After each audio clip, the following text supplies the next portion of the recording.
Good afternoon to all of you, and well, thanks for watching. This is my second video in 2 days. This is kind of a continuation of the video or the driving video I posted yesterday where we went over the mountains to the beach, and now we're driving along the Pacific Coast Highway from Malibu eastward to Pacific Palisades, which is basically the western edge of Los Angeles. So this video will be about 20 minutes long, maybe a little bit over, maybe a little bit under. My GoPro camera kind of cut out probably because it ran out of storage space somewhere along the middle. I wanted to film all the way to Santa Monica, but I wasn't able to do that. The road actually gets a little bit less interesting once you actually get to Santa Monica. So, and then it turns into the 10 freeway. So, in case you don't know, the Pacific Coast Highway is a road that runs up and down the whole coast of California. It's signed as California State Highway or California State Route 1. It goes all the way from, I think, the state line with Oregon down to at least Dana Point, and I think that's where it's no longer signed. But I think there's some stretches near San Diego that are called the Pacific Coast Highway because it used to be all one highway back in the day until the interstates kind of took over and freeways were built along part of the route. So, but anyway, we're gonna drive along this eastbound. So you got the mountains to the left, the ocean to the right, which you can see at times, but the road doesn't always hug the ocean, even though it may look that way on a map. Sometimes there are buildings or parking lots and what have you in between, and you're not going to be able to see everything. But this is a scenic drive. Don't let what I just told you kind of deter you from watching or fooling you or wanting to drive this on your own IRL. So I'm going to take the opportunity during this video while you watch to just talk about a couple of things. One of the things that I will probably talk about, or what I would like to talk about, is how I got into Miatas, which I kind of touched on it a little bit in some of my previous videos, but I don't think I ever gave all of you the full story. And so I'll start from the beginning, and then by the time I end, maybe the video will almost be over. I don't know if I can rant for about 20 minutes about how I got into Miatas, but I'll go ahead and do that. So the year was 2020. I'm going to admit I got into them relatively late and relatively recently. COVID had hit. A lot of people were kind of stir crazy, picking up other hobbies while, they were cooped inside most of the day. And when they did go out, they could only be really in their cars. A lot of public places weren't always open, especially depending on, I guess, what state you lived in. Some states, quote unquote, locked down more than others. My state I was living in at the time did not. I was living in Georgia. So of all the big states in the U.S., I think Georgia and Florida were the only ones that didn't completely shut down most of their businesses and whatnot. So life there, yeah, you still, everybody was still wearing masks.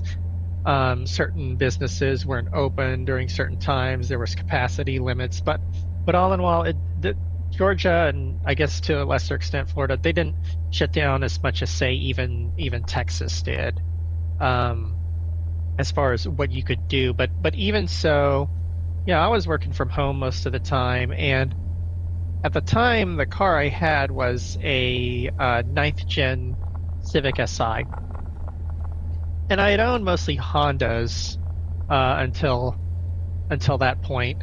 And a little bit after that point, I grew up with Hondas. My family had owned Hondas from the same dealership in my hometown for quite a while. So I've owned a lot of I don't want to say I own a lot of the Honda enthusiast vehicles, but I've owned a good representative sample of all their product line for like coupes, hatchbacks, and sedans. So um, the very first car I actually ever drove was my dad's old Toyota pickup truck, and that's what I learned to drive manual on back in the late 90s and early 2000s. But throughout the 2000s and 2010s, um, I had owned, I think, four different Hondas. I owned an Accord, and then I owned an Acura RSX, which is really, I think, a fourth gen Honda Integra. And that was a really fun car, by the way. Front wheel drive, but that was the only, that's the only thing I didn't really like about it. Um, and then after that, I owned a Honda Fit for about 3 years. In that time frame, around 2010, when I purchased the Fit, I almost bought a CRZ instead, mainly because I think it was the only hybrid manual that was available, and it was a really cool car. And the one I looked at the dealership in my hometown was that teal blue kind of like color that kind of harkens back to that teal blue that was popular in the 90s on I think the Honda del Sol and a few other products in their lineup. But I didn't pull the trigger on that because the interest rate or the financing terms weren't as good as the one on the Fit. I think I got like 0.9% financing on the Fit. But then on the CRZ, like, which I test drove, and I liked that car a lot more than the Fit. Not to say the Fit is like a bad car or anything, but and they're becoming popular now for reasons I'll get into in just a bit. But the CRZ, like, they offered me, I think, 2.9 instead of 0.9, and it was a higher like principal or base price to begin with. So I was with my dad at the time, and I wanted to like make a good financial decision because I was going from job to job. I didn't have really stable income at the time because of, the '08 market crash / recession. I was a bit of I wasn't ever a NEET after I got out of grad school, but I was a bit of I guess what the Japanese would call a freeter, which means you're pretty much going from like temp job to temp job. You're trying to keep yourself busy, but you are at almost all times you're somewhere in employment, education, or training. And I was doing that almost the whole time between like '09 and 2013, which is when I got into like my current full-time profession, which I'm not going to get too much into. But for about, I guess, those 4 years, I had like 5 or 6 different jobs and picking up new skills and whatnot. But when you're in that kind of situation, your income's not always stable, and I was still living with my parents most of the time. I did have a stint where I did go back to college for about a year, and that wasn't totally like a good idea in hindsight on paper, but it gave me a lot of experience. But anyway, I segued too much into you know my personal life there. But yeah, so the getting the Fit was the more financially responsible decision at the time. So I wound up getting that, and that was a very fun car to drive. I don't regret that purchase at all. It was a 5-speed. Almost all my cars, except for the Accord, have been manual. So, and that was a little, I think, I forget what kind of motor they put in the Fit, because I was a little bit of a car guy back then, because simply, I drove manual transmissions. I knew a bit about cars and what to look for and whatnot. But you could really wring out that 5-speed. You had to take advantage of like what little horsepower or torque it had. You had to go up to like 4,500, 5,000 RPMs between shifts. Maybe not that high, but definitely no less than like 3,000 or 3,500. And in many ways, it was like driving a 1.6 liter NA Miata. You really, the engines really like to rev, but you gotta take advantage of the full rev range to actually squeeze every bit of power out of the vehicle. But I had that for about 3 years. I had the RSX for, I think, 6 years before that, and then something went wrong with it. I think like the starter system went out, or I don't remember what the. I sold it back to the dealership that I bought it from and used part of the money to put a down payment on the Fit. But but I had the Fit, and then I totaled it on my way back from a Thanksgiving trip about 12 years ago, and I took the insurance payout from that and put a down payment on my ninth gen Civic Si, which is the car I'd owned the longest. I bought it at the end of 2013, and I held on to it for almost or 8 years at least, eight and a half. I sold it in 2022 to get some money, and then I eventually purchased my first NA Miata after that, and I'll get into that in a bit. But yeah, the Fit is like a very fun car to drive, and now that the second gen especially, they're all like 10, 15 years old. A lot of people who want to turn something kind of into a hot hatch or a track toy, that's becoming really popular because they were cheap for so long. And like I said, they're fun to drive. They're very easy to learn manual transmission on. So, and they are super, super like convenient and useful to use because the amount of storage space you have in there, I swear it's bigger than like most SUVs or other hatches and whatnot because it's almost like box like in shape. Uh, I once moved about halfway cross country and then moved back with all my possessions being able to fit inside the Fit and not even have to lean the passenger seat forward because you can you can fold down like the back seats in that and the the whole like back storage area behind the front seats is completely flat. So it is perfect for throwing in like all kinds of boxes and everything if that's the way you want to move. So, but that's what I liked about the Fit. I love the RSX because it was an actual like hatchback. So the storage, the trunk area was just it's you fold down the rear seats and you take off the little protector or the screen between like the rear seats and the rear storage compartment, and you have a lot of storage space there. I moved back and forth a couple of times with that thing too, between my hometown and then when I lived in Chicago for a couple of years back in the late 2000s. That was fun.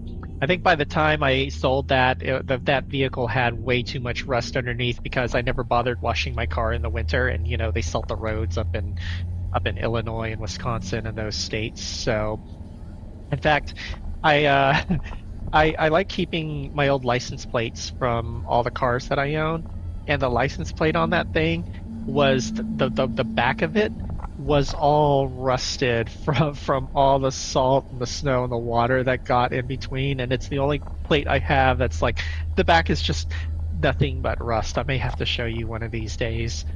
Um, but yeah, so I don't talk that much about the Accord. It was kind of boring. It was an automatic, but what was notable about that, it had those bad Honda automatic transmissions that were kind of notorious back in the early 2000s, and they would blow up at about 160,000 miles, and sure enough, that's when it did. So I had that for about 160,000 miles. I put 200 and I think 89,000 miles on my RSX before I got the Fit. And then I had the Fit for about 3 years, and I sold it. Well, no, I didn't sell it. I totaled it on a Thanksgiving trip 12 years ago. And one thing you have to know about me, I drive a lot. I drive on average 40,000 miles a year between any car I own. And for the most part, I've owned only one car at one time until several years ago. So yeah, I would average about 40,000 miles a year, which I think is about 2.5 times what the average person in the United States drives annually. So yeah, I'm one of those people. I'll buy a car new and I'll run it up to like 200, 300,000 miles. So yeah, I drove the Acura to almost 300,000. It was pretty amazing. And then okay, so then I got the Fit. I had that for 3 years, and I totaled that I think at around 130 or 140. So, and then when I got my Civic Si, it was the first car I ever had that was blue. I had been looking for a blue car ever since I was old enough to drive, but I always had to settle for what was on the lot, like most people do. black, white, silver, gray, all the boring neutral colors, in other words. And my Accord, my RSX, they were black. My Fit was kind of that like silverish gray, which I think is the most common color for that car, but don't quote me on that. And then I finally got. Oh, by the way, the truck I learned to drive manual on was also gray. um, but I finally got a blue car, and I don't like red. Okay. Um, Truth be told, by the way, I do like Mazda's Soul Red. It is the only red color that like I don't absolutely like hate on cars. I absolutely respect it for what it is, and it is just a super cool color, but it's not for me because, as you can tell, I mean, I like blue. Blue is my favorite color, no matter what shade of it is. I like having like both dark blue and light blue cars, different shades of blue, as long as it's blue. Blue is my favorite color, and yeah, I don't like red on cars, but I do respect like Soul Red is a beautiful color, and I'm glad Mazda came up with it. I guess it's their signature color. But yeah, I finally got a blue car. It was a Civic Si, and it was I think the color name for it was like Dino Blue Pearl. It was a 6-speed, and manual, like all SIs are. And I had that for about 8 years, and I drove it to about 286,000 miles. I got stupidly good financing on it. I got 0.9%, and I was making only the minimum monthly payments for a 60-month note until I think the last year. Then I said, fuck it, I'm just going to pay for the whole thing. I'm going to pay it off. And I did. I got the title in the mail a few weeks later, and it was great. It was definitely mine. And by that time, I already had like over 200,000 miles on it because you know me, like I said, I drive 40,000 miles a year. During COVID, I did drive a lot less though. I was down to about 15, maybe 20,000 miles a year. So, more on what caused me to sell it in just a bit, but 2020 is about the year, like I said earlier in this conversation, was when I got into Miatas. And my very first one, well, let's just say I got into Miatas before I bought one, about a year before I bought one. And I was visiting some friends here in Texas, and I got to drive one of my buddy's NBs. And so the NB Miata was the first one I'd ever driven. And I knew about Miatas before that. When I was in high school, there were a couple of girls that were like in my senior class that drove. I think one of them drove an NA and one of them drove an NB, and that was a really long time ago. But I drove the NB and I absolutely loved it. It drove like a go-kart, and from then, like, I compared almost every other car that I drove to that Miata. So I said, you know what, I'm probably gonna buy one, but I'm getting ready to move across several states. When I was still living in Georgia, I test drove a couple of NBs, a couple of NDs, including like an RF, at one of the dealerships there, and I test drove a 1.6 liter NA. But I didn't pull the trigger on any of them because I couldn't get a good deal at the time, and my finances were like, well, if I'm getting ready to move, I'm looking for a new job, it's probably not best to buy a new car. So then in 2021, about a year, well, not a year, but maybe a few months after I got into Miatas, I wound up moving here. And then after I was stable for a few months, I found the ND that I was looking for, an Eternal Blue, at a dealership across the state, and I went down to go look at it. I made an offer over the phone before I went down to go look at it, and I drove home with it. I got a pretty good deal. It was it's a 2019, and this is the car I'm driving right now. I was the second owner of the car. The first owner had been an older couple who had bought it in 2019 new off the lot. And they were going to drive it, and they were going to tour the country with it, but then COVID hit, and they really couldn't go anywhere. So they sold it back to the dealership they bought it from, and it only had 6,000 miles on the clock. So it was a certified pre-owned. That's actually a better warranty than Mazda's factory warranty, because I think you get like 7 years powertrain, and 4-year bumper to bumper instead of 5-year and 3 years respectively if you buy it new. And so I made the offer and I drove home with it that day, and I got, for a used car, I got really good financing off it. I think I'm paying like 2.5 on it. So, and it's hard to get that kind of rate on a new car today, which goes to show you just how much interest rates have changed. But ever since then, I've been into Miatas, so, and I've bought 5 NAs since then. So, okay. I'm going to use a different video for part 2. You've probably seen this video before, but this is the raw footage from when I went to Miatas at the Gap, and I went down to Atlanta for a couple of days. And so this is that stock footage that I had from a few videos earlier, except, well, now my model is full 3D, so I can do this with my hands and whatnot. I'm not going to talk for all 37 minutes of this video, but this is like the second part of it. So continuing where we left off, since I don't have any more footage from California, back in Georgia now.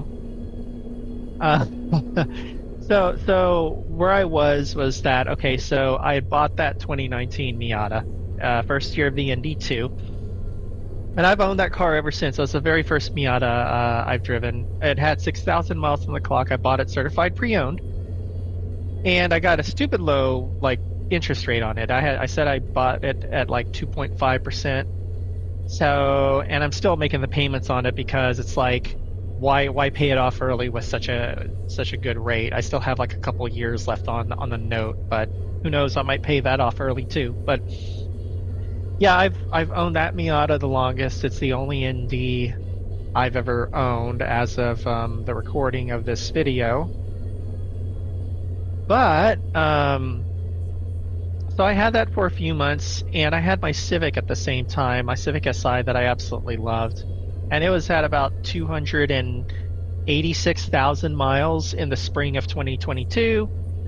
And I said, you know what, I have way more fun driving the ND, and there was a period of time where I was daily driving the ND for a few weeks to and from work. And I said, you know what, I could probably daily this. And in the middle of 2022 was kind of the peak of the bubble for the used car market. People were buying anything and everything as far as like used cars were going, and in some models, like used cars were worth more than the new ones if they were like less than a year old for some reason. How does that math work?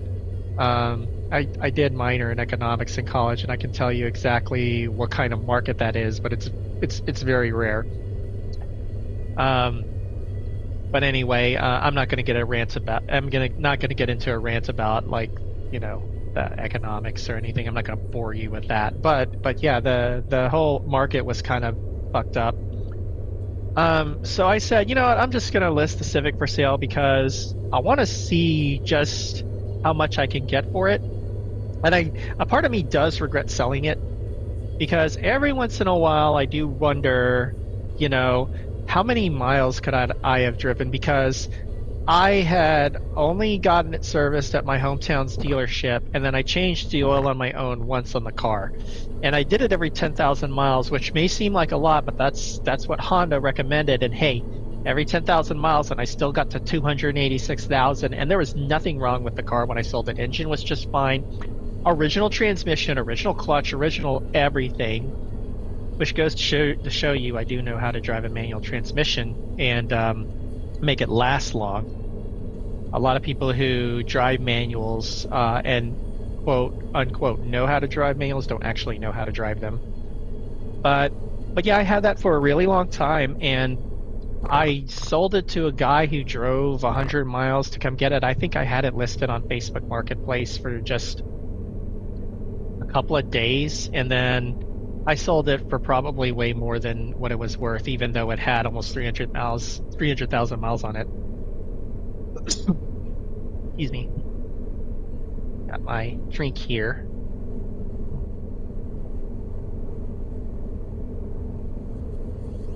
If you ever wonder what YouTubers like Kirsha and some of the others, whenever they like hiccup or cough or whatever, and their avatar moves or kind of pogs, I guess is the right term for that. I now know exactly what's going on when they do when they do that, when they sneeze or they or whatever. So just something I'd point out. But yeah, I sold it for way more money than I think it was worth because the market was just it was a total seller's market at the time. So I had only the ND Miata for maybe a few weeks after I sold the Civic. And one thing I want to get into before I get off the topic of Hondas altogether is that, yeah, like I said, a part of me kind of regrets um,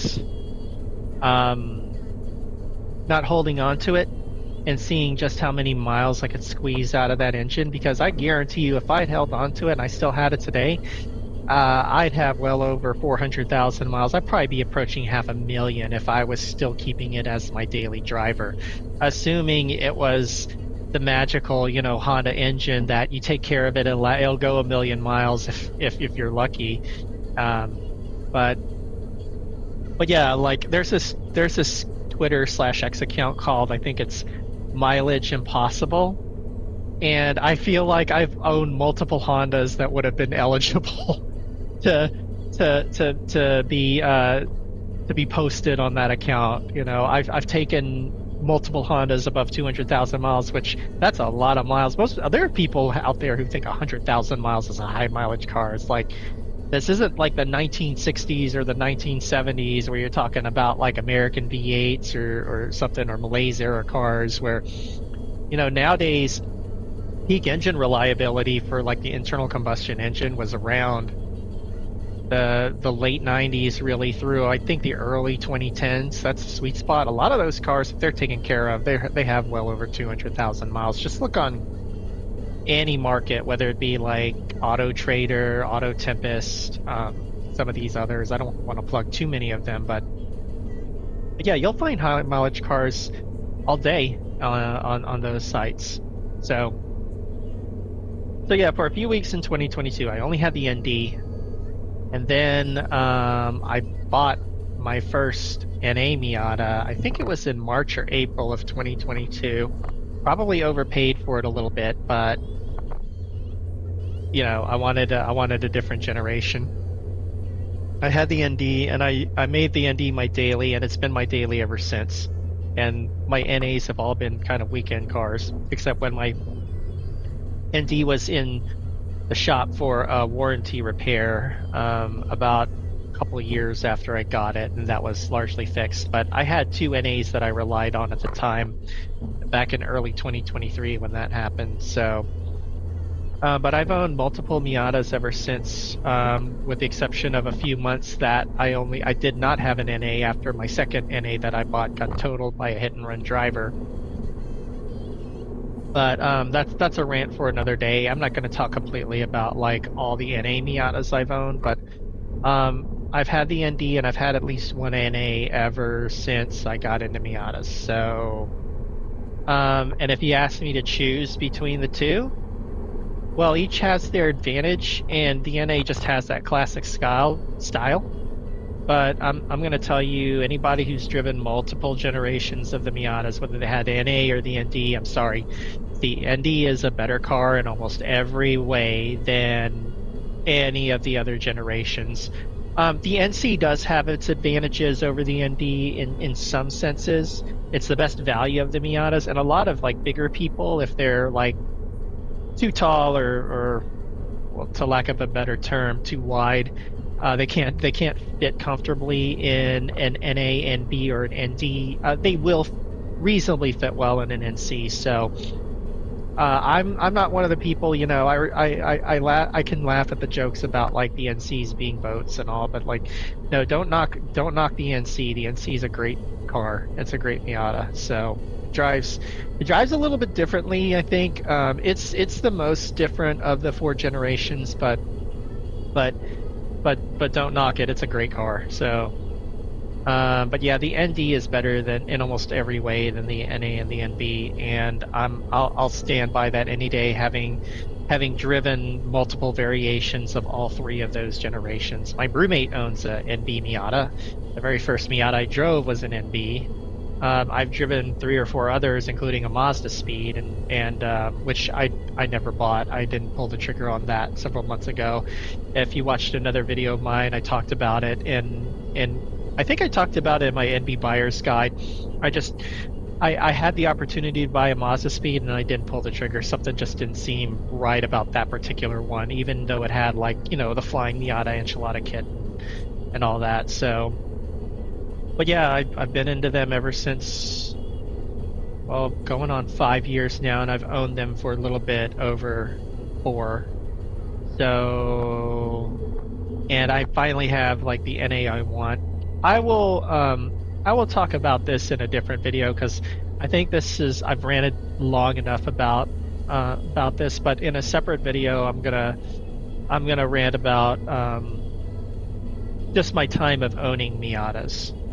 And I will just I'll dedicate a video to like every Miata that I have personally owned, rather than just talking about how I got into Miatas in the first place. I've owned 5 NAs, and I'll go over the whole gambit of all 5 that I've owned. And believe me, I've owned the whole range of NAs. I've owned a 1.6, I've owned multiple 1.8s. I've owned nice Miatas. I've owned everything from rebuilt title shitboxes all the way to my current 96M edition, which is really like my forever car. So look for that sometime soon. Maybe I'll get that video out before the new year. I just need to create the videos for it. So, and like I said, this is my second video in 2 days. Hopefully I will have a third one. It'll probably be a YouTube short or a reel tomorrow. And it's going to go over some tidbits about changing the oil if you have an ND Miata, because everybody, well, I won't say everybody, but you probably would be bored of if I made a video about every step, even if it's a short, of changing the oil on an ND Miata. But there are like 2 or 3 little Easter eggs or tricks that are involved with changing the oil on the ND. And you'll see them whenever I get around to posting that, which will hopefully be sooner rather than later. So I'm not going to bore you. I've already talked for, I think, well over 30 minutes now. So enjoy the rest of your day and enjoy the rest of your Thanksgiving weekend. Don't eat too much turkey and don't max out your credit card buying gifts for everybody. Till next time, see you later.